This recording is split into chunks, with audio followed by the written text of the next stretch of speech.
Hi guys, आज मैं आप सबको एक स्टोरी सुनाना चाहती हूँ जो कि ली गई है बहुत ही फेमस बुक द अल्केमिस्ट से, जिसके ऑथर हैं Paulo Coelho. So let's get started. इस बुक में आप सबको एक युवा चरवाहे की कहानी बताई जाएगी जिसका नाम था सैंटियागो, जो कि एक चरवाहा था और वो स्पेन के एक शहर एंडुलेसिया में रहता था।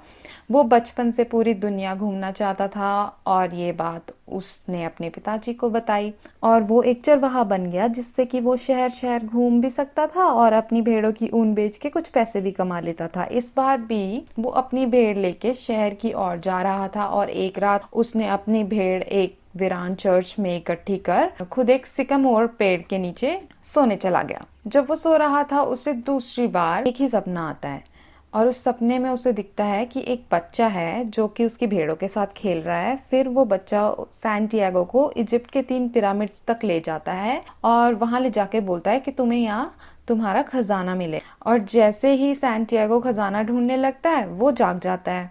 इस बात से परेशान होकर अगले ही दिन रास्ते में सैंटियागो एक जिप्सी महिला के पास जाता है जो सपने पढ़ सकती है। पहले तो उसे ऐसा लगता है कि उसने गलती कर दी वहां जाके, पर फिर वो उस महिला को अपना सपना बता देता है। तब वो जिप्सी महिला उसे बोलती है, वो उसे बता सकती है उसके सपने का मतलब, पर सैंटियागो को खजाने का 10% उस महिला को देना पड़ेगा। ये सुन के सैंटियागो सोचता है, ठीक है, मुझे कौन सा अभी कोई पैसे देने हैं, और वो प्रॉमिस कर देता है। फिर वो महिला सैंटियागो को बताती है कि तुम्हें इजिप्ट के 3 पिरामिड के पास जाना चाहिए और तुम्हें खजाना जरूर मिलेगा। सैंटियागो उनसे पूछता है वो कैसे जाए। तब वो महिला सैंटियागो को बोलती है कि वो मुझे नहीं पता कि तुम कैसे जाओ, पर अगर तुम जाओगे तो तुम्हें खजाना जरूर मिलेगा। ये सुन के सैंटियागो बहुत निराश हो जाता है क्योंकि उसे नहीं पता कि वो कैसे खजाने को ढूंढेगा। अब एक मार्केट के एक बेंच पे जाके वो बैठ जाता है और वहाँ एक किताब पढ़ने लगता है। तभी एक बूढ़े व्यक्ति वहाँ आके बैठते हैं। उन्हें सैंटियागो इग्नोर कर देता है, पर फिर वो व्यक्ति उससे बात करने की कोशिश करते हैं कि वो कौन सी किताब पढ़ रहा है। सैंटियागो का मूड पहले से ही अच्छा नहीं था। वो इरिटेट हो जाता है और वो उठ के जाना चाहता है, पर उसके पिताजी ने बड़ों का आदर करना सिखाया था, इसलिए वो नहीं चाहता। वो उन्हें किताब दिखाता है। उसे लगता है कि इन्हें पढ़ना नहीं आता होगा तो खुद ही चले जाएंगे, पर वो बूढ़े व्यक्ति बताते हैं कि उन्होंने ये किताब पढ़ी हुई है। सैंटियागो उनसे पूछता है, तो फिर आप ही बता दीजिए कि इस किताब में क्या लिखा है। तब वो बूढ़े व्यक्ति उससे बताते हैं कि इस बुक की स्टोरी का क्रक्स ये है कि हर इंसान अपनी किस्मत खुद चुनता है और वो अपनी किस्मत को अपनी सोच के अनुसार अच्छा या बुरा बना सकता है। इस बुक के आखिर में ये बताया गया है कि संसार का सबसे बड़ा झूठ क्या है। सैंटियागो पूछता है कि क्या है संसार का सबसे बड़ा झूठ। तब वो बूढ़े व्यक्ति बोलते हैं कि किसी एक वक्त पर आके हमारे आसपास क्या हो रहा है हम उस पर से नियंत्रण खो देते हैं और हम अपनी किस्मत के भरोसे बैठ जाते हैं, ये सोच के जो भी होगा हमारी किस्मत में लिखा है। अपनी किस्मत के भरोसे जिंदगी जीना यही सबसे बड़ा झूठ है। ये बात सुन के सैंटियागो उनसे बात करने के लिए इंटरेस्टेड हो जाता है। फिर वो भी बातें करता है। तब वो व्यक्ति उसे बोलते हैं कि मैं तुम्हें तुम्हारे खजाने तक पहुंचने का रास्ता बता सकता हूँ। उस टाइम सैंटियागो को लगता है कि वो जिप्सी महिला और ये व्यक्ति मिले हुए हो सकते हैं। तब सैंटियागो उनका नाम पूछता है। वो बूढ़े व्यक्ति उसे बताते हैं कि वो मेल्किसेदेक हैं, सेलम राज्य के राजा। फिर वो बोलते हैं, मुझे भी दुनिया घूमने का बहुत शौक है और मैं भी तुम्हारी मदद कर सकता हूँ। अगर तुम अपनी भेड़ों का 10% हिस्सा मुझे दे दो तब मैं तुम्हारी मदद कर सकता हूँ। सैंटियागो सुन के सोच में पड़ जाता है। तब वो राजा से पूछता है कि एक व्यक्ति की किस्मत क्या होती है।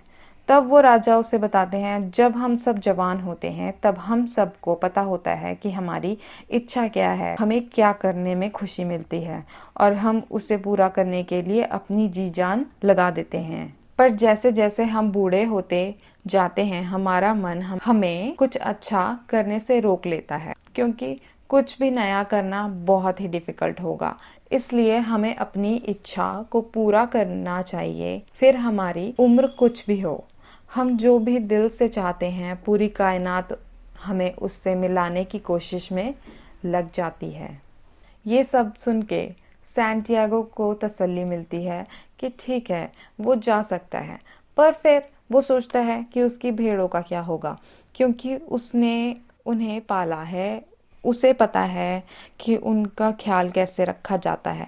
फिर वो याद करता है कि उसके अपने माता पिताजी को भी छोड़ा था और वो लोग भी उसके बिना जीना सीख गए। उसी तरह भेड़ें भी सीख जाएंगी। पर सैंटियागो उन राजा को बोलता है, आप अभी भेड़ ना लेके मेरा खजाने का 10% हिस्सा ले लेना। तब वो राजा उसे बोलते हैं कि जब तुम किसी ऐसी चीज का सौदा करोगे जो अभी प्रेजेंट में है ही नहीं तुम्हारे पास, तब तुम उसे पाने की इच्छा ही खो दोगे। राजा उसे बोलते हैं कि कल मुझे यहाँ मिलना अपनी भेड़ों के साथ, अगर तुम्हें जाना हो तो। और फिर वो चले जाते हैं। तब सैंटियागो उस शहर में गली गली घूमने लगता है और वो उस जगह पे पहुंचता है जहाँ से अफ्रीका जाने की उसे टिकट मिल सकती है। वो बहुत सोचता है और फैसला करता है कि वो अपनी किस्मत आजमाने जाएगा और वो खजाना ढूंढने जरूर जाएगा। अगले दिन वो बाकी की भेड़ें मार्केट में बेच के कुछ पैसे जमा कर लेता है और 10% भेड़ ले जाके उन बूढ़े व्यक्ति को दे देता है। तब सैंटियागो राजा से पूछता है कि अब मुझे बताओ कि मुझे खजाना कहाँ मिलेगा। तब राजा बोलते हैं, इजिप्ट के 3 पिरामिड्स के पास तुम्हें वो खजाना जरूर मिलेगा। फिर वो राजा उसे अपने पास से 2 पत्थर देते हैं, एक काला पत्थर और एक सफेद, जो कि दिखने में बहुत ही कीमती लगते हैं। राजा बोलते हैं, काला पत्थर दर्शाता है हाँ और सफेद पत्थर दर्शाता है ना। कभी भी तुम किसी मुसीबत में फंस जाओ तब इन्हें चुन के तुम अपने सवालों का जवाब ले सकते हो, पर तुम कोशिश करना कि खुद से ही अपने फैसले करो। सैंटियागो उनसे वो पत्थर ले लेता है। फिर राजा उससे एक व्यक्ति की कहानी सुनाते हैं कि एक वक्त की बात है, एक गरीब व्यक्ति बहुत दूर से एक राजा के पास जाता है, उससे पूछता है कि खुशी का राज क्या है। तब वो राजा ना एक चम्मच में 2 बूंद तेल डाल के उस व्यक्ति को देता है और वो बोलता है, तुम सारा महल घूम के आओ, पर याद रखना कि ये तेल की बूंदें नहीं गिरनी चाहिए। कुछ देर बाद वो व्यक्ति घूम के आता है, राजा को 2 बूंद तेल दिखाता है। राजा उससे पूछता है कि तुमने महल में क्या क्या देखा। वो व्यक्ति कहता है, मेरा सारा ध्यान तो तेल पे था, मैंने कुछ नहीं देखा। राजा उसे फिर भेजता है। वो कहता है कि इस बारी महल की चीजों का आनंद लेना, महल में देखना कि क्या क्या है। वो व्यक्ति फिर घूम के आता है और राजा को बताता है कि उसने कहाँ कैसे फूल देखे, कौन सा पत्थर देखा और कौन सा झूमर देखा। और तब राजा उससे पूछता है, पर तेल कहाँ गया। इस बात पे राजा उस व्यक्ति को बताता है, यही राज है खुशी का। जब हम अपना जीवन जी रहे हैं तब हर घटना का आनंद लो, पर अपने अपने जो गोल हैं उसमें से मत भटको। यही एकमात्र खुशी का राज है। तब सेलम के राजा बोलते हैं कि तुम जाओ, इजिप्ट के रास्ते में आने वाले हर एक्सपीरियंस को एंजॉय करना और भगवान ने सबके लिए रास्ता बनाया है और तुम पूरे विश्वास के साथ उस रास्ते पे चलना। चाहे कोई भी मुश्किल आ जाए, अपने गोल से मत भटकना। सैंटियागो और राजा के बीच में से एक तितली गुजर जाती है जो कि बहुत ही शुभ माना जाता है। फिर सैंटियागो जहाज में चढ़ जाता है और अपना सफ़र शुरू करता है। सैंटियागो अफ्रीका के शहर टैंजियर में पहुंचता है और उसे सब कुछ नया और अजीब लगता है। वहाँ हर व्यक्ति एक अलग भाषा में बात कर रहा होता है। सैंटियागो को लगता है कि वो वहाँ की भाषा भी नहीं जानता और वो अपना सफ़र आगे कैसे बढ़ाएगा। कि तभी एक व्यक्ति उससे उसी की भाषा में बात करने लगता है। सैंटियागो खुश हो जाता है कि कोई तो मिला जिससे वो बता पाए कि उसे कहाँ जाना है। सैंटियागो उस व्यक्ति को बताता है कि उसे इजिप्ट के 3 पिरामिड देखने जाना है। तब वो व्यक्ति उसे बताता है कि वहाँ जाने के लिए बहुत सारे पैसे लगेंगे। सैंटियागो उसे अपने पास जमा किए हुए जितने पैसे होते हैं वो दिखाता है और वो बोलता है, मेरे पास तो इतने ही है। तब वो व्यक्ति उसे बोलता है कि हम मार्केट में से 2 ऊँट खरीद के कल अपना सफर शुरू कर सकते हैं। तब वो दोनों मार्केट जाते हैं। मार्केट में बहुत भीड़ होती है और सैंटियागो की नज़र एक बहुत सुंदर तलवार पे पड़ती है। वो उस तलवार को देखता रह जाता है और पीछे से वो अनजान व्यक्ति उसके सारे पैसे चुरा के भाग जाता है। इस हरकत से सैंटियागो बहुत निराश होता है। तब उसे वो राजा के दिए हुए कीमती पत्थर याद आते हैं और वो सोचता है कि मैं इन पत्थरों को बेच के वापस चला जाता हूँ। पर तब उस राजा की बात याद आती है। वो पत्थर से सवाल करता है कि क्या मेरी किस्मत अभी भी मेरे साथ है। तब वो एक पत्थर चुनता है जो कि निकलता है काला, जिसका मतलब होता है हाँ। ये देख के सैंटियागो का मूड ठीक हो जाता है और फिर वो अच्छा सोचने लगता है। वो रात मार्केट में ही सो के बिता देता है। सुबह उठते वो एक दो व्यक्तियों की मदद कर कुछ खाने का इंतजाम कर लेता है। फिर वो अपने सफर में आगे बढ़ता है। चलते चलते एक पहाड़ के ऊपरी हिस्से में एक मार्केट तक पहुंचता है। वहां उसे एक क्रिस्टल की दुकान दिखती है। सैंटियागो उस दुकान में जाके उस क्रिस्टल व्यापारी को बोलता है कि मैं आपकी दुकान के क्रिस्टल साफ कर देता हूँ, उसके बदले मुझे खाना खिला देना। क्रिस्टल व्यापारी कुछ नहीं कहता, पर फिर भी सैंटियागो दुकान के क्रिस्टल साफ करने लगता है। जब वो सफाई कर रहा होता है उसी दौरान उस क्रिस्टल व्यापारी की दुकान में दो कस्टमर्स भी आते हैं और उसकी बिक्री भी हो जाती है। ये देख क्रिस्टल व्यापारी सैंटियागो को खाना खिलाने के लिए ले जाता है।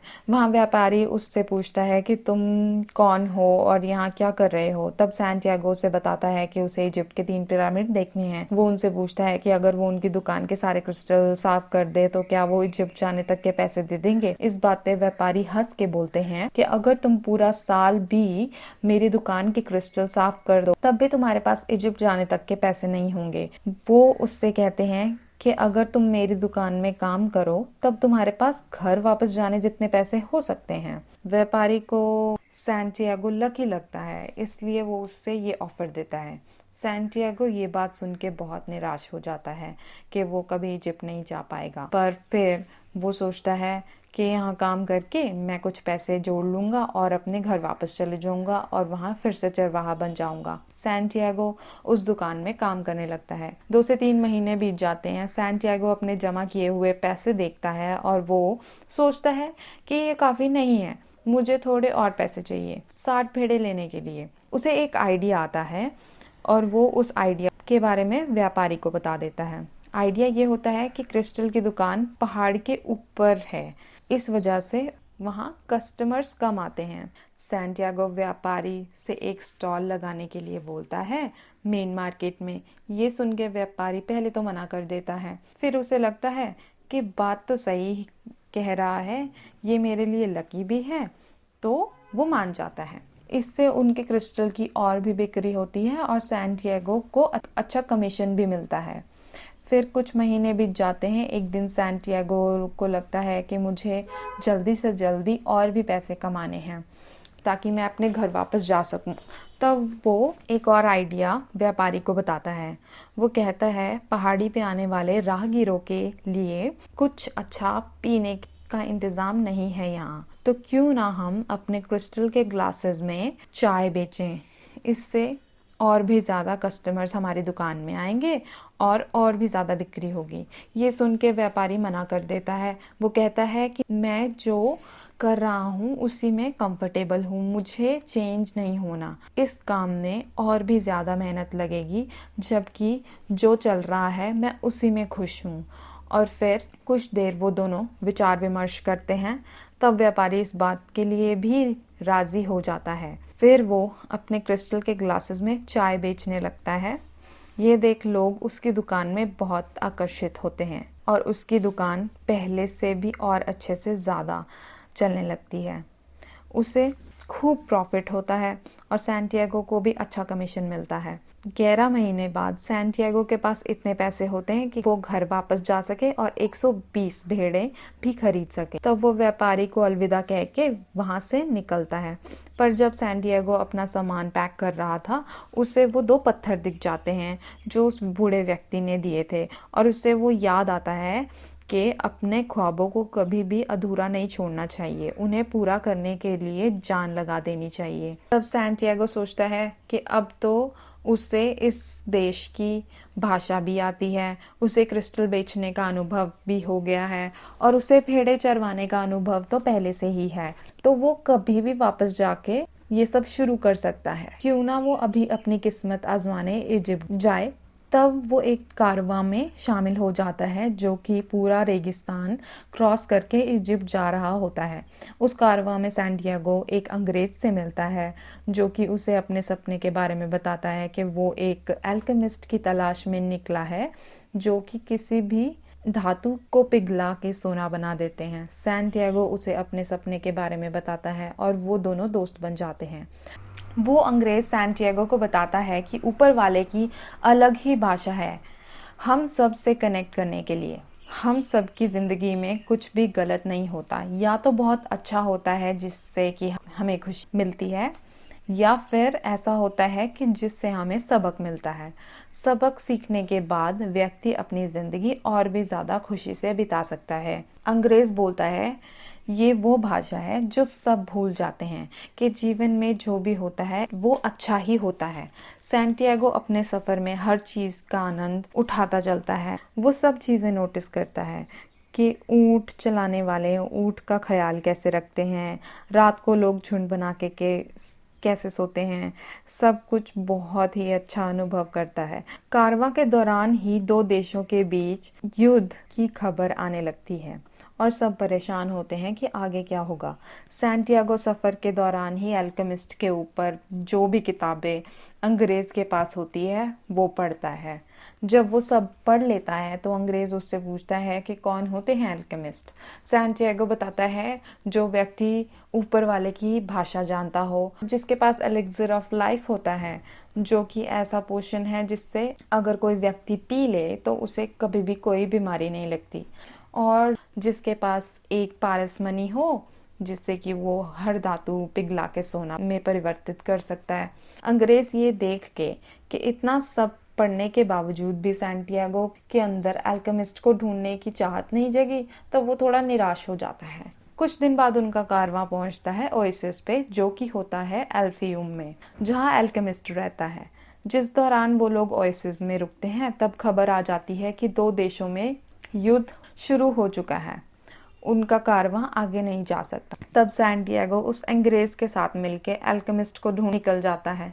तब वो एक कुएं के पास जाके बैठ जाते हैं और जो भी व्यक्ति वहां से गुजरता है उससे अल्केमिस्ट के बारे में पूछने लगते हैं, पर अधिकतर लोगों को नहीं पता होता कि वो किस व्यक्ति के बारे में बात कर रहे हैं और उन्हें कुछ भी बोल के आगे बढ़ जाते हैं। तब वहाँ एक बहुत ही सुंदर युवती आती है जिसे देख सैंटियागो खो ही जाता है। जब वो उस युवती से अल्केमिस्ट के बारे में पूछता है तब वो युवती दक्षिण दिशा की ओर इशारा करके चली जाती है। अंग्रेज तो उस दिशा की तरफ चला जाता है अल्केमिस्ट को ढूंढता हुआ। सैंटियागो उस युवती के ख्यालों में डूब जाता है। जब अंग्रेज अल्केमिस्ट को मिलता है तब अल्केमिस्ट उससे पूछता है कि तुम मुझे 10 सालों से ढूंढ रहे हो, क्या तुमने खुद कोशिश की पारसमनी बनाने की? तब अंग्रेज बोलता है नहीं, मैंने ट्राई नहीं किया, मैं तो आपको ढूंढ रहा था। तब अल्केमिस्ट उसे बोलता है फिर जाओ कोशिश करो, क्योंकि जब हम निरंतर कोशिश करते हैं तभी हम सफलता की ओर बढ़ते हैं। ये बात सुन के अंग्रेज वापस आ जाता है। अगले दिन जब सैंटियागो उससे पूछता है कि क्या हुआ, तब वो सब बता देता है और सैंटियागो को बोलता है कि मैंने 10 साल कोशिश ना करके बर्बाद कर दिए, पर मुझे खुशी है कि मैंने अभी शुरू कर दिया, जो कि मैं अगले 20 साल बाद शुरू करता। और फिर अंग्रेज अपने काम में जुट जाता है। सैंटियागो फिर उस कुएं के पास जाता है और उस सुंदर युवती से मिलता है जिसका नाम होता है फातिमा। वो उसे बताता है कि वो उससे बहुत प्यार करता है और सारी उम्र उसके साथ बिताना चाहता है। सैंटियागो सोचता है कि उसकी किस्मत उसे फातिमा तक पहुंचाना चाहती थी, जो कि उसे मिल गई। सैंटियागो अब उस जगह से आगे जाना ही नहीं चाहता। एक दिन वो एक पत्थर पे बैठ के दो बाज की उड़ान देख रहा होता है, तभी वो बाज अलग अलग दिशा में उड़ने लग जाते हैं। सैंटियागो को एहसास होता है कि कुछ बुरा होने वाला है। तभी उसे दूर से हथियारबंद व्यक्ति आते हुए दिखते हैं, जो कि एक मिराज होता है। वो ये सब बातें उस ओएसिस के कप्तान को जाके बता देता है। वो कप्तान उसे बोलता है अगले दिन की शाम तक अगर कोई हमला हुआ तब सैंटियागो को वो सोना देंगे, पर अगर कोई हमला नहीं हुआ तब सैंटियागो का सिर कलम कर देंगे। सैंटियागो सोचता है इससे अच्छा तो मैं बताता ही नहीं। जब वो अपने टेंट की तरफ वापस जा रहा होता है, एक घुड़सवार आके सैंटियागो की गर्दन पर तलवार तान देता है। वो पूछता है कि किसकी मजाल थी जिसने ऊपर वाले की भाषा पढ़ी। तब सैंटियागो उसे बताता है कि ये हरकत उसने की और दूसरों की जान बचाने के लिए की।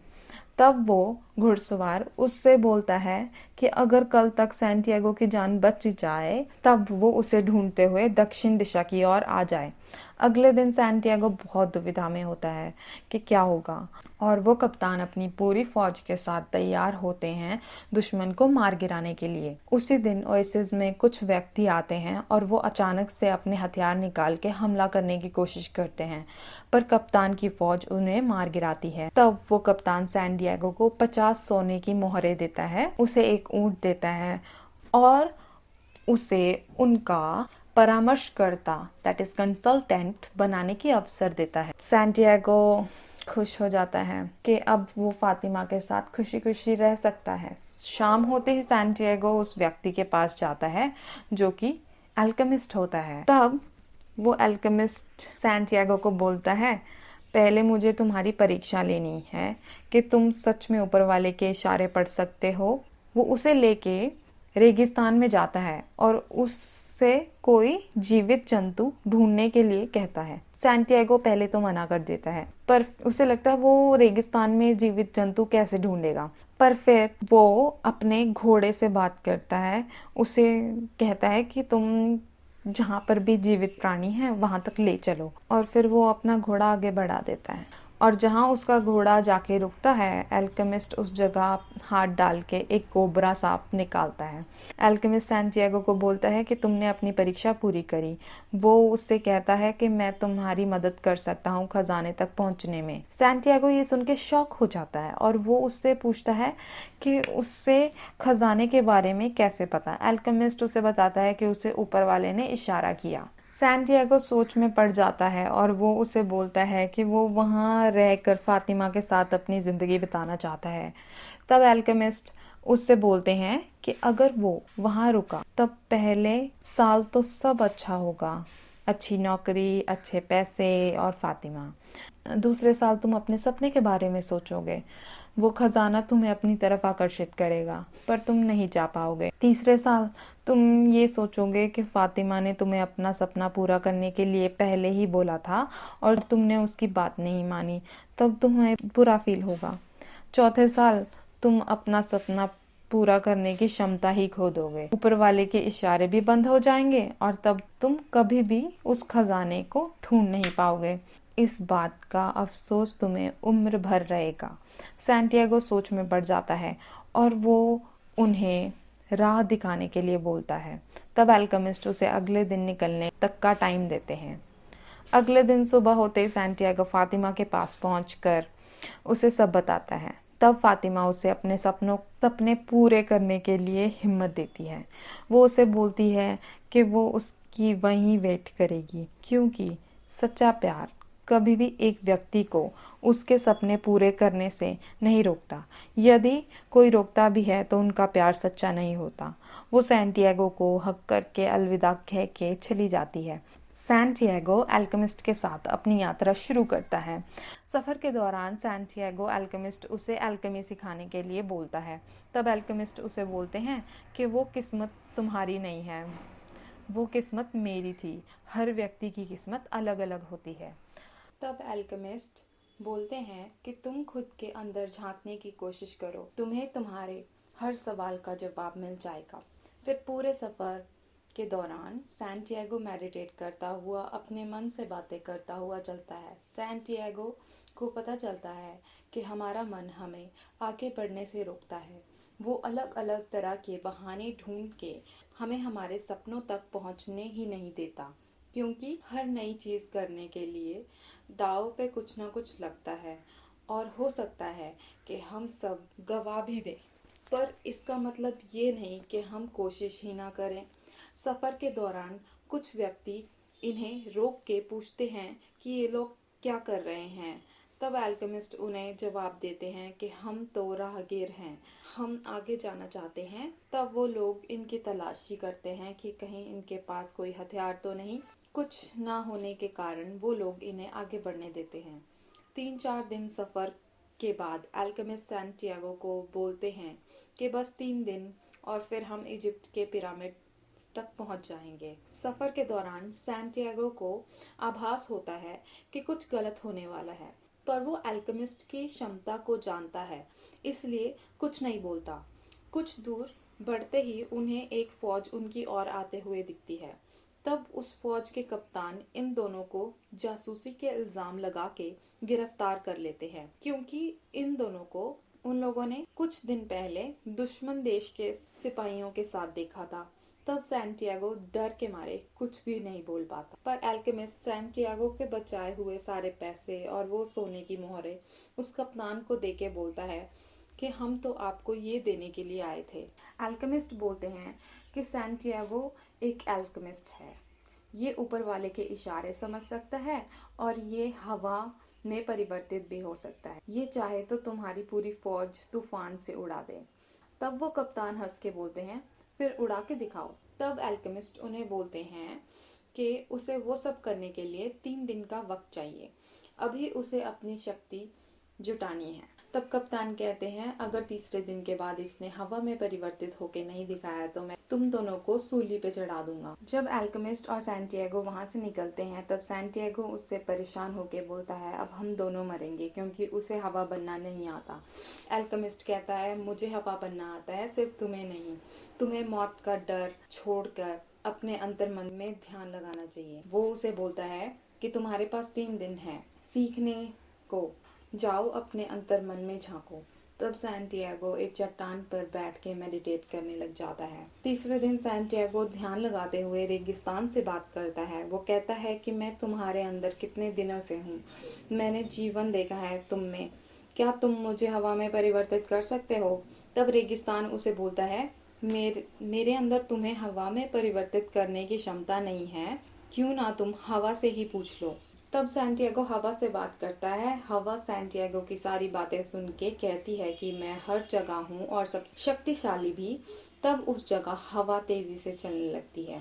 वहाँ पूरा रेतीला तूफान ही आ जाता है, पर हवा को भी नहीं पता कि वो एक जीते जागते व्यक्ति को हवा में परिवर्तित कैसे करे। हवा सैंटियागो को बोलती है कि क्यों ना तुम जीवन दाता सूरज से ही बात कर लो। तब हवा इतनी तेज उड़ती है कि सूरज ढक जाए और सैंटियागो उसकी ओर देख सके। सैंटियागो सूरज से बात करता है। सूरज उसे बोलता है, मेरे एक ही स्थान पे रहने से पृथ्वी पे जीवन है। मैं अगर थोड़ा पास आ जाऊं तो सब जल जाएगा, थोड़ा दूर चला जाऊं तो सब जम जाएगा। मैं भी ये करिश्मा नहीं कर सकता। वो कहता है, क्यों ना तुम ऊपर वाले को ही बोल दो। तब सैंटियागो ऊपर वाले के बारे में सोचता है और प्रार्थना करता है कि उसकी जान बच जाए और वो हवा में बदल जाए। इतना बड़ा रेतीला तूफान देख के कप्तान अचंभे में पड़ जाते हैं और जब तूफान थमता है तब सैंटियागो काफिले की दूसरी ओर खड़ा मिलता है। ये करिश्मा देख कप्तान उन दोनों को छोड़ देते हैं और आगे जाने देते हैं।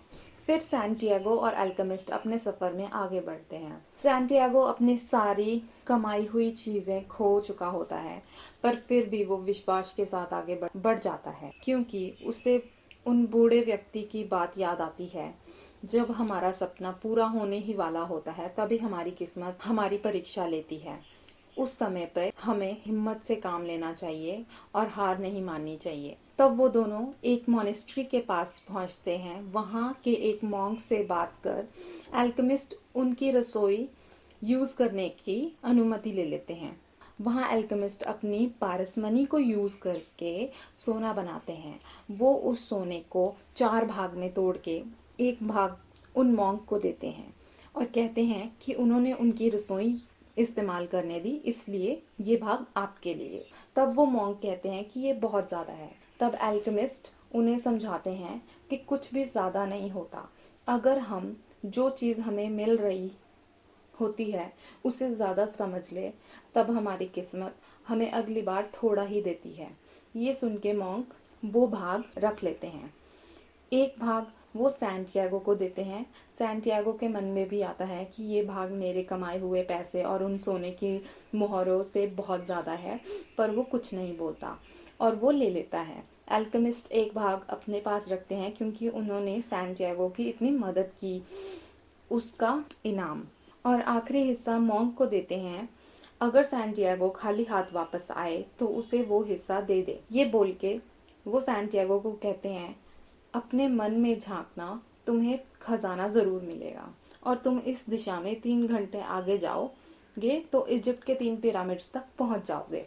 सैंटियागो अपने मन से बात करता हुआ आगे बढ़ता है। उसका मन बोलता है, जहां तुम्हारे आंसू गिरेंगे वहां तुम्हें खजाना जरूर मिलेगा। जब सैंटियागो पिरामिड्स तक पहुंचता है, रात होने वाली होती है। और जैसे ही रात होती है, चांद की रोशनी में रेतीले पिरामिड्स को देखता ही रह जाता है। वो दृश्य इतना सुंदर होता है कि उसके आंसू झलक आते हैं। तब वहां उसे एक कीड़ा दिखता है जो उस देश में शुभ माना जाता है। वो वहीं खोदना शुरू करता है। जब वो उस जगह खुदाई कर रहा होता है, तब वहां कुछ डकैती गुंडे आ जाते हैं। वो सैंटियागो की तलाशी लेते हैं। तब उन्हें वो सोने का एक भाग मिलता है जो अल्केमिस्ट ने सैंटियागो को दिया था। उन्हें लगता है कि इसने यहीं खोद के ये सोना निकाला है। वो उसे और भी मारते हैं। जब सैंटियागो पिट रहा होता है, उसे अल्केमिस्ट की बात याद आती है कि दुनिया का कितना ही बड़ा खजाना क्यों ना हो, जान से बढ़कर कुछ भी नहीं। तब सैंटियागो उन गुंडा को अपने सपने के बारे में बता देता है कि उसे यहाँ खजाना मिलेगा। तब उन गुंडों में से एक गुंडा हंस के बोलता है कि ये पागल है। वो कहता है, मुझे भी एक सपना बहुत बार आ चुका है कि एक चर्च के पास एक सिकामोर पेड़ है जिसके नीचे खजाना दबा हुआ है जो कि किसी दूर देश में है। और वो कहता है, मैं इतना पागल नहीं कि पूरा रेगिस्तान पार करके उस वीरान चर्च को ढूंढूं। तब वो सब सैंटियागो को पागल समझ के वहीं छोड़ जाते हैं। सैंटियागो ये बात सुन के शॉक्ड रह जाता है क्योंकि उसे अब पता है कि खजाना कहाँ है। वो वापस जाता है, मॉन्क को देख के बोलता है, तुम्हें पहले से पता था कि मैं खाली हाथ वापस आऊंगा। मॉन्क भी हंस देते हैं और उसे वो उसका चौथा भाग दे देते हैं सोने का। तब सैंटियागो वापस अपने देश पहुंच के उस चर्च तक जाता है। तब वो उस सिकामोर पेड़ के नीचे खुदाई करना शुरू करता है। कुछ देर खुदाई करने के बाद उसे एक संदूक मिलती है और जब वो उस संदूक को खोलता है, तब उस संदूक में बेशुमार सोना, हीरे जवाहरात भरे हुए मिलते हैं। सैंटियागो की खुशी का ठिकाना नहीं रहता। अब उसे वापस फातिमा के पास लौटना है और उस जिप्सी महिला को 10% हिस्सा भी देना है। और इस प्रकार इस कहानी का अंत होता है। Thank you for listening.